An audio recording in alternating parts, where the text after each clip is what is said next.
Well, good morning, folks. It is a breakfast special show here this Saturday morning, episode 56 with Leslie Gudel that we have not heard on the airwaves in a good while, but we hope that everyone had grabbed their coffee mugs here for an early morning show. And for most of us are up at dark 30 anyways, but thank you for everyone tuning in. We do appreciate it. It's going to be a fun, quick segment with Leslie, but it's going to be a lot of fun to get caught up with her and everything that she's been doing and what's been going on with a special organization that she's been a part of as well. So we'll get everything going for you guys this morning. We do appreciate it. Thank you for tuning in. I'm Angel, and this is Broad Street Sports South.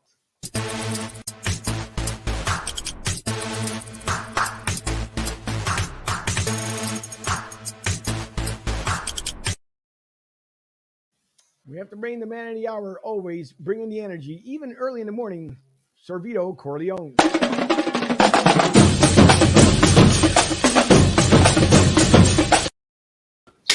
Oh, good morning. How are you?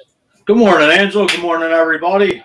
Miss Gudel in the house. Ryan in the house. How's everybody doing on this hot to be Saturday morning?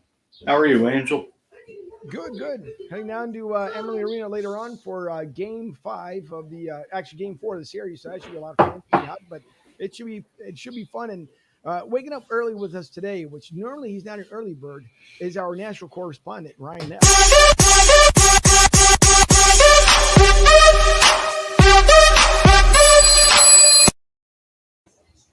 And Mr. Neff, how are you, sir? I'm Ryan Neff. It's great to be with you this fine morning with Leslie Gudel. Thanks to her for coming on.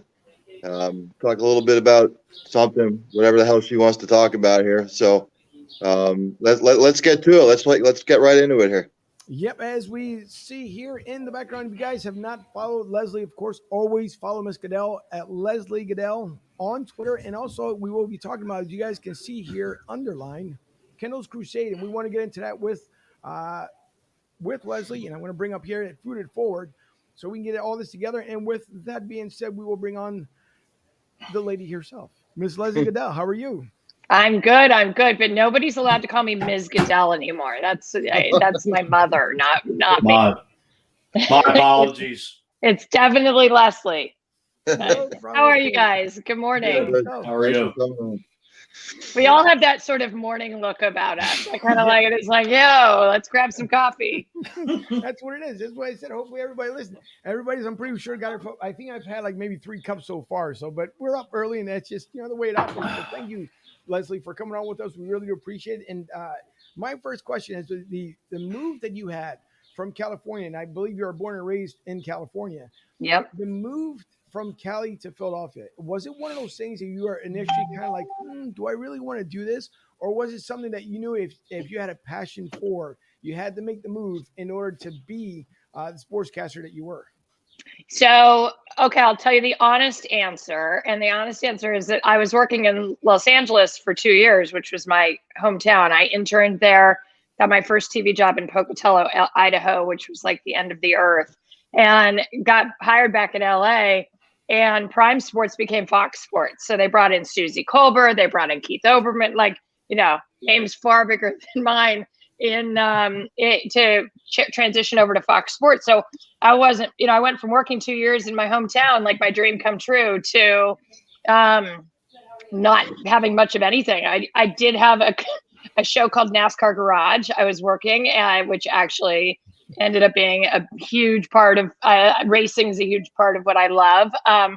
But I didn't really have anything going on. I was starting to think I was going to start bartending and, just pick up the pieces. And then I got a job opportunity at Home Team Sports in DC, which eventually became Comcast Sportsnet, to do pregame for, the teams down there for more money than what Comcast Sportsnet offered me initially. But the vision that everybody had here for Comcast Sportsnet, the passion for the city, it was just so evident that this was such a great sports town. I mean, I came into town to interview the day that the Flyers were supposed to play the Red Wings in Game 5 of the Stanley Cup Finals, and there was no Game 5, and I had tickets, and that would have sold me right there. But it was just it was one of those cities that the passion is so great that I just couldn't I couldn't turn away the opportunity. I just saw the vision that they had for Comcast Sportsnet. And we know, I mean, I was from 97 till now. And as we hope that the Flyers will eventually get back to winning another Stanley Cup, that we don't have to wait the many, many years we've been waiting for. But the transition from the sports in Philly has been humongous from 97. You're looking at now 2021. Yeah. The Sixers, I mean, are hopefully nonstop here going to the second round with the Atlanta Hawks, which is going to be a lot of fun. That's going to be a great series, at least I believe. Even if Embiid's in or out, it's going to be more time to bash Ben Simmons. Why not? Exactly. True. Everybody's been going after him, so it's great to at least to see that the sports mecca, what is Philadelphia, continues to thrive, and that everyone is so involved in sports. And again, we won't forget the celebration come 2017, but it's great to see that it's been a nice transition from 97 to 2021. But it was bad in 97 when I got here. It was like from that to the beginning of the 2000, it would change drastically. But it was not. I mean, the Eagles weren't filling the vet. Remember, some of the games weren't even on TV. So it was a very rough time when I got here. But what it turned into over the next decade and a half was amazing. Oh yeah, Vito. When you Leslie, what would be your biggest how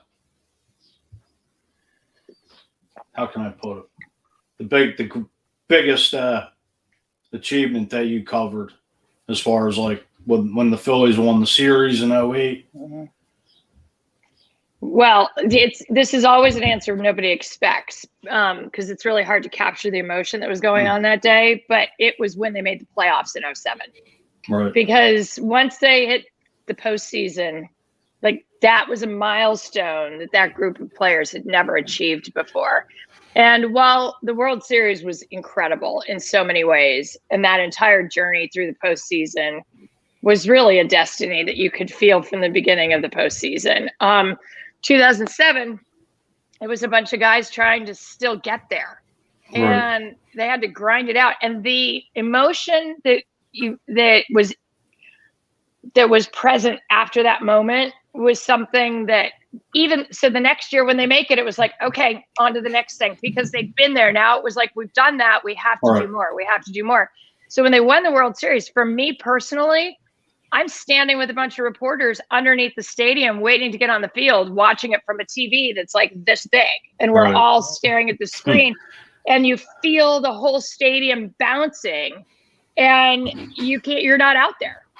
So it was awesome once you got out there, but the network was there. The umpires had to come off the field. It was not the same vibe for me personally. And even in the locker room afterwards, yes, it was an amazing celebration, but the first real celebration was in 2007, right when they made the postseason.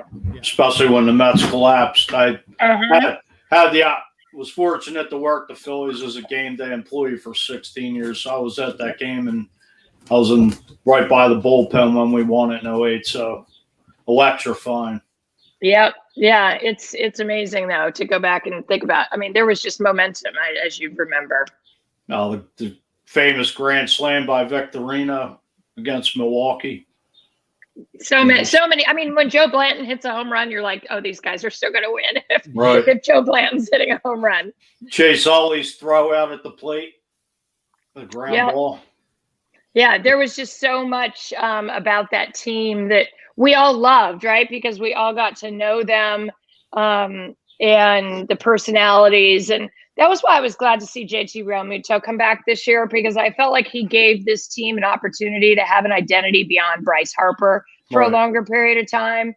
And I think that's you want to wrap your arms around a team and go with it. I mean, my son, who's 15's got a man crush on Nick Maton. And, it's like you want to see kids like that that are coming through the system and come out of nowhere. I mean, Jason Worth and Shane Victorino were two guys that Pat Gillick, plucked off the scrap heap, if you will, and look what they did. So being able to identify the players that are instrumental on a team and aren't the superstar is really, it's something that not a lot of people in baseball are great at.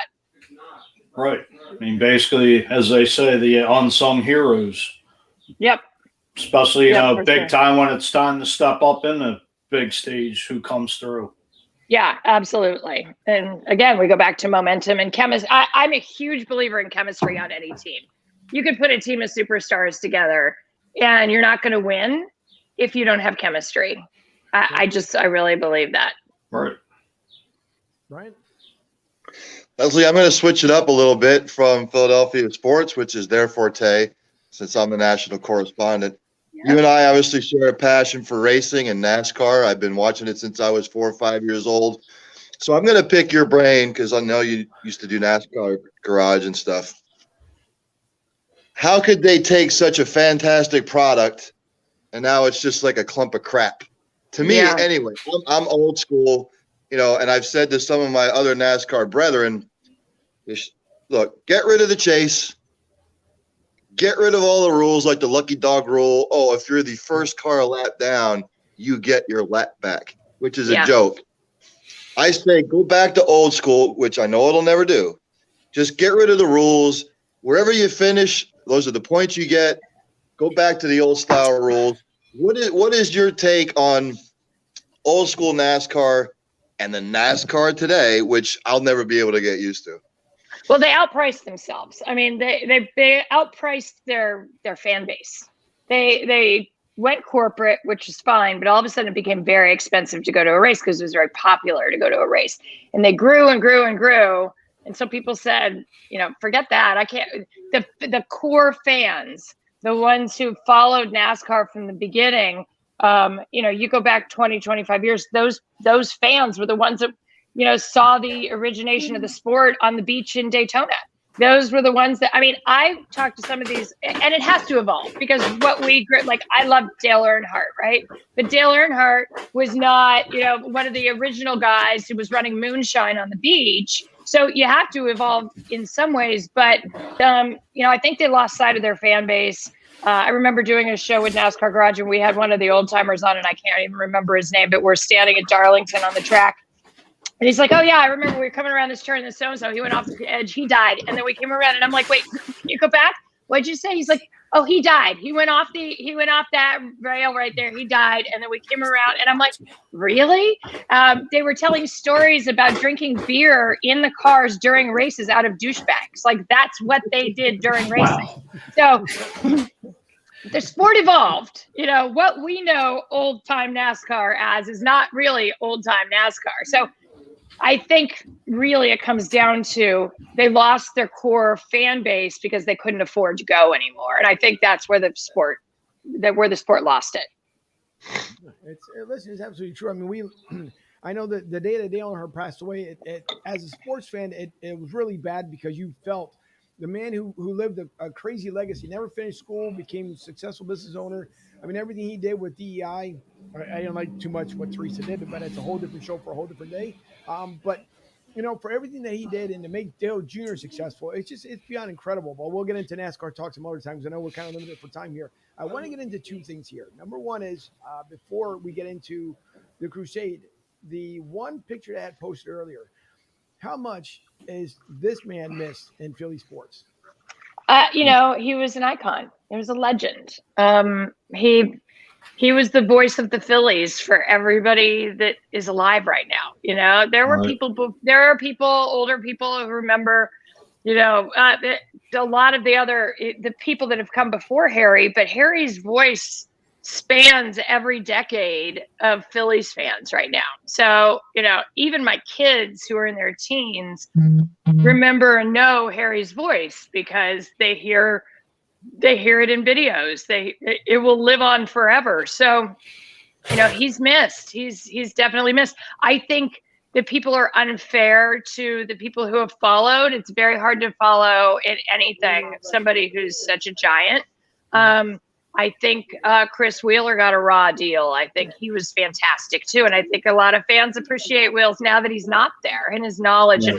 And I think that T-Mac does an excellent job, and he gets, you know, he's got a lot of fans, and then he gets criticized because he's not Harry, not because he's, you know, in my opinion, doing anything that isn't excellent work every time he goes out. So I think that, you know, Harry will never be replaced, and we have to look at it like that.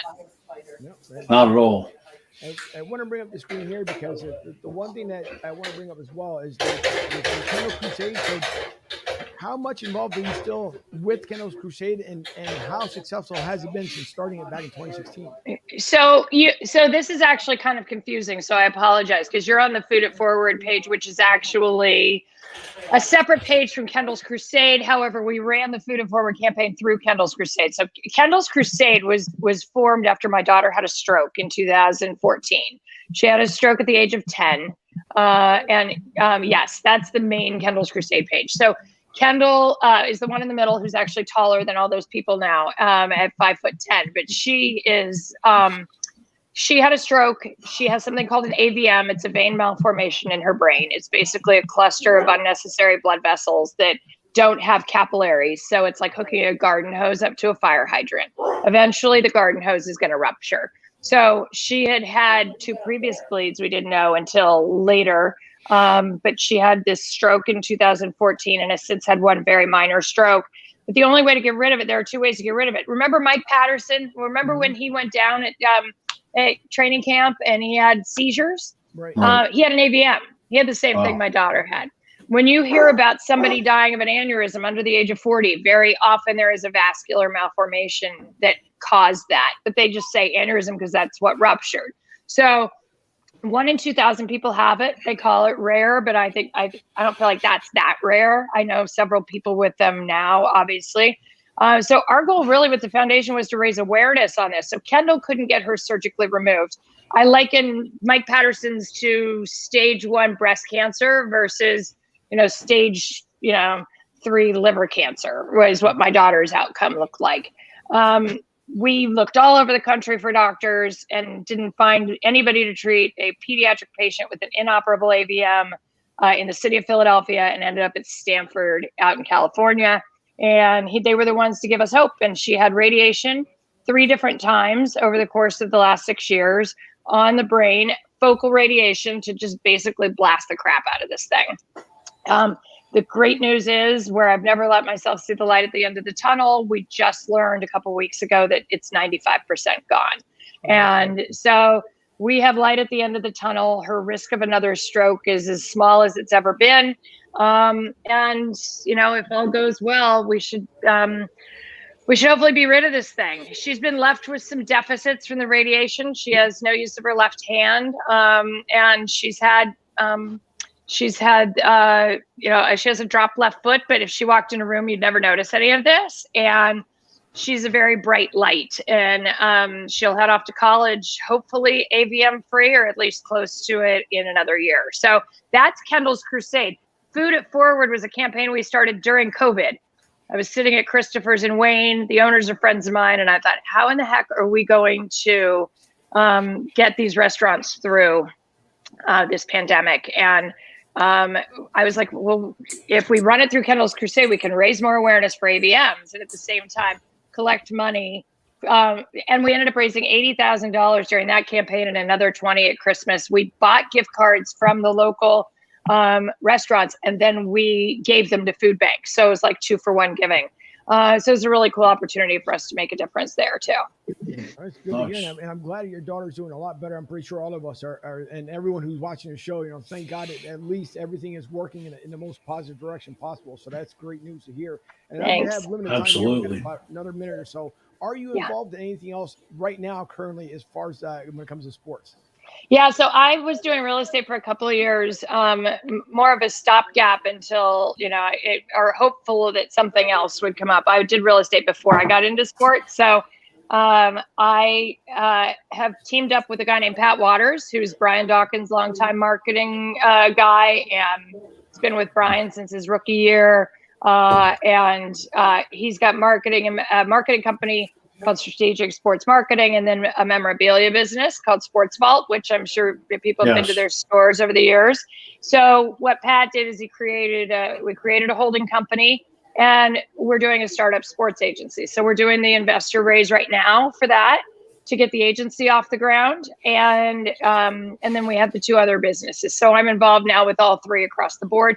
And we, fingers crossed, it looks like we will have our first school wrapped up soon for name, image, likeness. So NIL is going to explode next. So it'll be very interesting. That's Nice. awesome to hear it. And anything we can do to help promote it or do something else, let us know because we'll be more than happy to help you out along the way as well. Thanks. We should talk about once we get rolling on that. I think NIL would be a really interesting topic for us to cover. Just talking about how these college athletes are making money, what the plans are to do that. I mean, it's evolving constantly, but there's some really big things on the horizon for everybody. Well, hey, listen, that sounds good to me. Because again, I know you're pressed on time here, but we do appreciate if you come back on it. That'd be absolutely fantastic. By the way, in case you want to roll here at Broad Street's house, we'd be more than happy to have you as a part of the team here. Just Right. Thanks, guys. I appreciate it. We're going to have podcast studios in our new office, so you'll have to come do a podcast from our office one time. Sounds good. That would be great. Thank you. Great, Leslie. All Thank you right. so much for your time. We do appreciate it. Thanks, guys. Appreciate it. Thank Guys, I you. got both. All right. There we go. She's all right. So listen, thanks everyone. Whoa, Vito in full HD. Check him out. Man, not in the morning. Listen, thanks to Leslie for coming on. We do appreciate it. And guys, again, one is for the Kendall's Crusade. I'm going to bring it back up here as she talked about it. And thank God her daughter's doing so much more better. I mean, it's always good to hear great news or something like that. So Kendall's Crusade, as you guys can see here, you can click on where it says about us, and obviously you can donate it if you guys can. It always helps, and not just for Leslie herself, but just for AVM as well. Also, if you guys follow her on Leslie Gudel at Twitter, you guys can always be caught up on everything that Leslie's up to. And it was great to catch up with her. I know it was kind of like a last minute thing here on a Saturday morning to put together, but it was great to at least see and hear Leslie, and it's good to hear also about her new venture that's going on. And B-Doc, by the way, just putting it out there. If you happen to be listening, and I know Vito would be humongously grateful. Just saying, B-Doc, if you're listening, it would be fantastic to have you on because there's the creme de la creme, and then there's that level that you go past the screen. Well, that would be just that. So it would be absolutely fantastic. So tonight we have Sixers action tomorrow? 1 o'clock. And if Howie Roseman's listening and he wants to come on the show, God. you can bring Howie Roseman on too, just for Vito Corleone over there. No, the Howie Roseman signal was just put out there.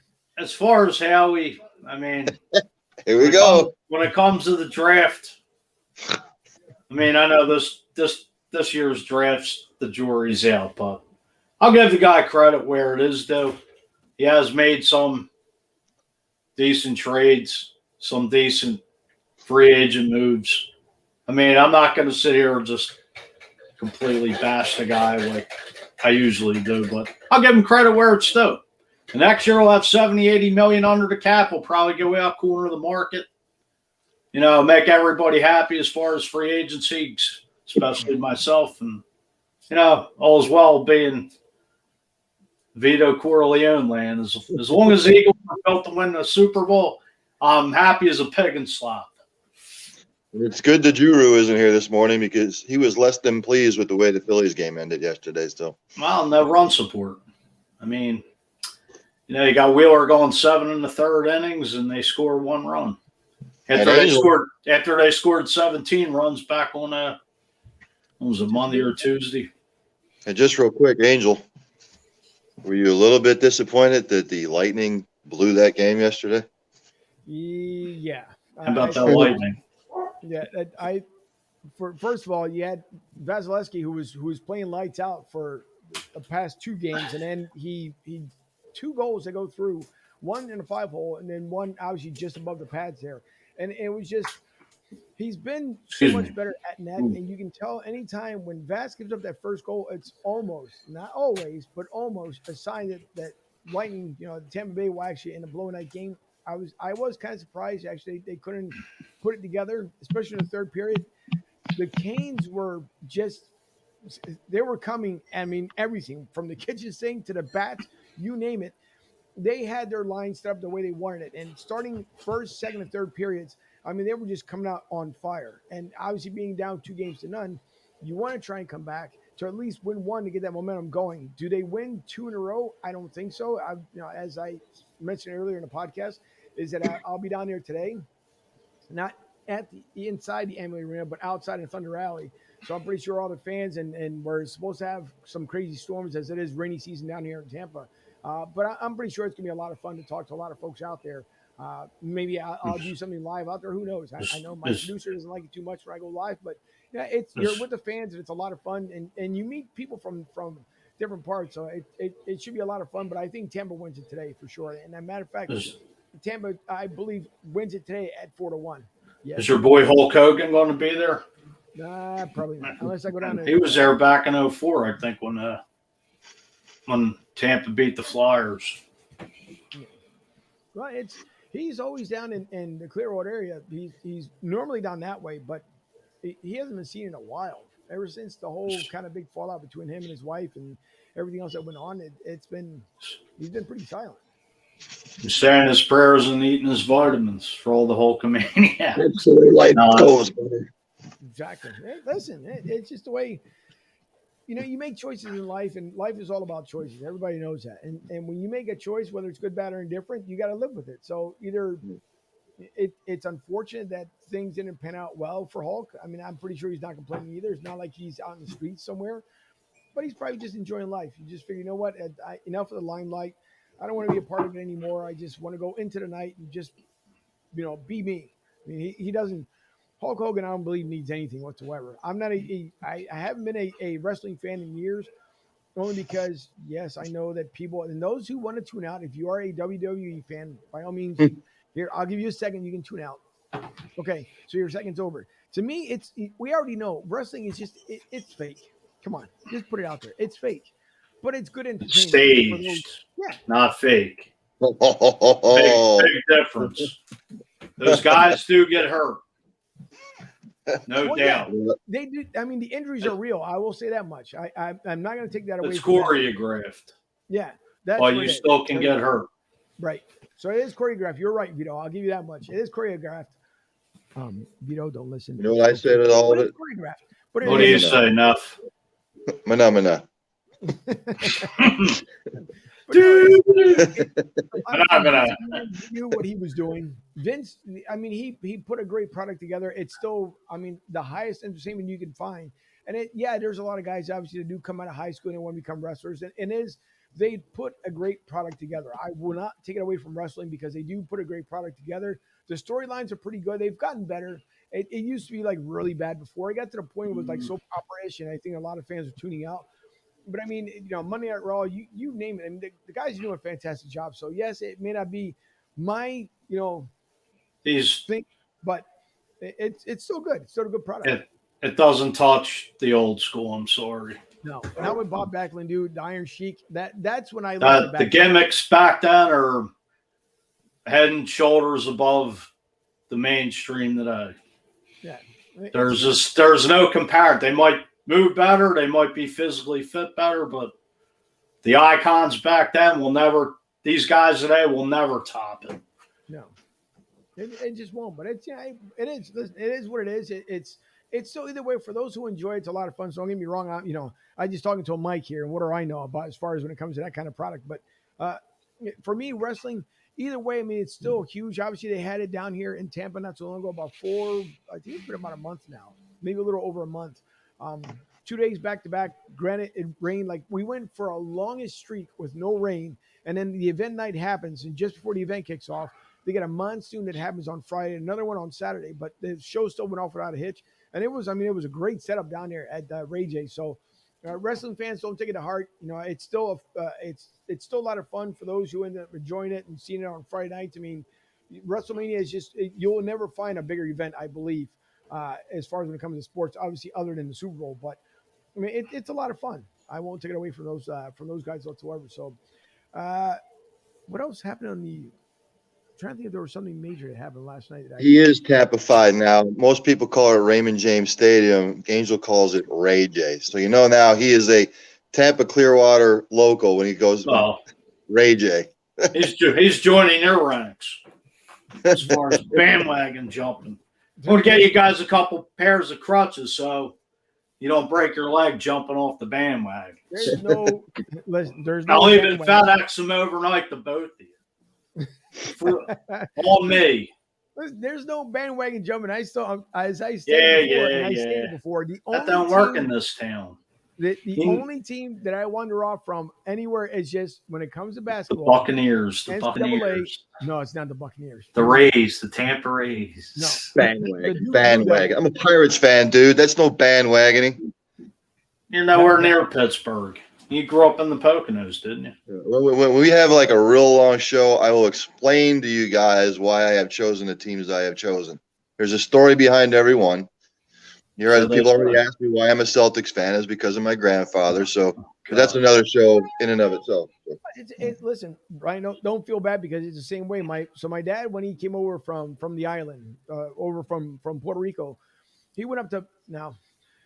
Give you a little history here. You go from a warm environment to the frozen tundra that's up there in New England, but that's where he wanted to go. And so when he went to New England, he became a Yankees fan, and at the time he really didn't know much about when it came to football. But he was Yankees, or sorry, not Yankees. Jesus Christ.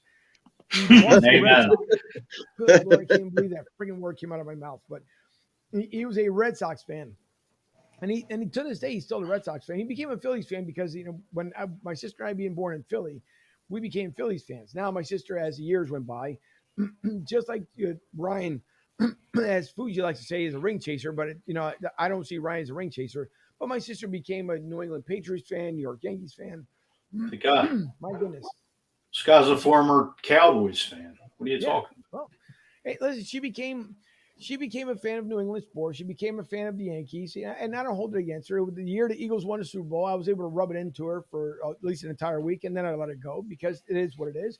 But with my family still being up there in New England, could I be a Patriots fan? Of course. I lived up there for 3 years as well, so I could have easily jumped on that bandwagon there, Vito. But my heart and soul still belongs to Philly. So even though I may root for a local team down here, right, my desire still see the Flyers win yet another cup. I mean, we've been waiting around for, it seems like centuries now instead of decades, waiting for the Sixers to get back to where they were before in the promised land. And that seems to be coming forward with Doc Rivers. I mean, we'll see come game one tomorrow night.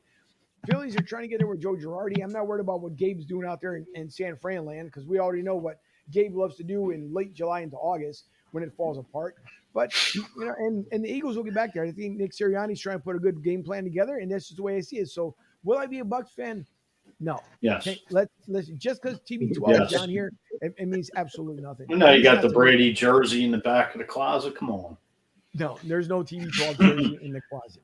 Hey, no risking, no biscuit. Bruce Arians. Come on. Okay, yeah, great coach. Doesn't mean I switched my allegiance over to the Bucs. Just the way there's no Bucs stuff up here. You can see within stop behind there. It could be in the closet. The studio, there's no Bucs stuff up here. That's in the closet, I bet. Stop talking about the Buccaneers. Why? Yeah. Because they bought a championship. Yeah. And they bought the refs. And they bought the refs off. Gentlemen.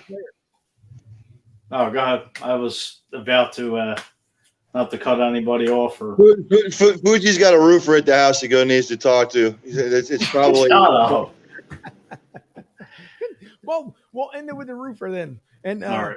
By the way, just for our Eagles fans, because since some people believe that Eagles, and I don't fly for my guys, you're absolutely insane because it will always be Bleeding Green Nation for me down here in Tampa, and along with tons of Philly fans that are down here. So yeah, don't by any means get it completely freaking twisted. But anyways, thank you. Gators, Florida Gators. Well, listen, and by the way, before we sign off here, the Gators, all college stadiums, supposedly or allegedly, are supposed to go back to 100% come this fall. So that should be really good. As they should. To see all the stadiums completely packed, and I'm pretty sure Dougie's going to have a lot of fun there at Clemson, seeing that stadium completely filled to capacity. Everything should be opening. It's been a long time. Let's get everybody back. Let's get everything back to its normalcy, and let's live life and live every day and be happy. And now I will say, in the state of Florida, okay, everyone else is learning from the state of Florida, but the state of Florida has been open for business for many, many months, right? Some other places, like back home, I don't know what in the world they were waiting for. I guess they waited until everybody's, dead broke and out of business, pretty much. Exactly. So, yeah, you can learn a lot here from Governor DeSantis. I hate to bring the news to everybody, but Red is red alert down here in Florida. Just saying. But anyways, thank you to Leslie Gudel who came on with us today, and she will be back with us. She was on a timeline crutch today, but we appreciate catching up with Leslie. Ryan, we know that you have a lot of stuff going on as well. We do appreciate you coming on. We thank you, sir. Thank you, And sir. for Guido Corleone, make sure to do that roof right. There are no holes. Amen. Damn straight. So thank you. I'm cracking up here. And I'm trying to hold back the laughter, but not too much. Come on, let it out. Let the emotions flow. Exactly. We also Don't hide nothing. Goose's Monte Cristo Lounge and Tobacco Nest. Of course, Goose's Pond Studio is where we will be September 12th. That should be a lot of fun. And as Leslie said, when they get her studio fired up, that was really neat, by the way, for her to say that. When Leslie gets her studio fired up, we will do a podcast live with Leslie. I will make the trip back home for that one. That was a lot of fun. So thank you, Leslie, for that one as well. That He's going to make the roofer an offer he can't refuse. There you go. Nah, I'm more Michael Corleone than Vito. Okay. Vito's too soft. Really? Just when I get out, they pull me back in. That was Frito. Listen, everybody else, we will see everyone live on Thursday, 7:30 our regular time, unless something like a surprise that we had today ends up coming up. But for everyone else, we will see you Thursday live. Enjoy the rest of your weekend. For Debbie, my producer there in Studio B, Debbie! as I'm here in Studio A, we hope you guys have a great weekend. We will see you all live next Thursday, 7:30. Have a great weekend, everybody.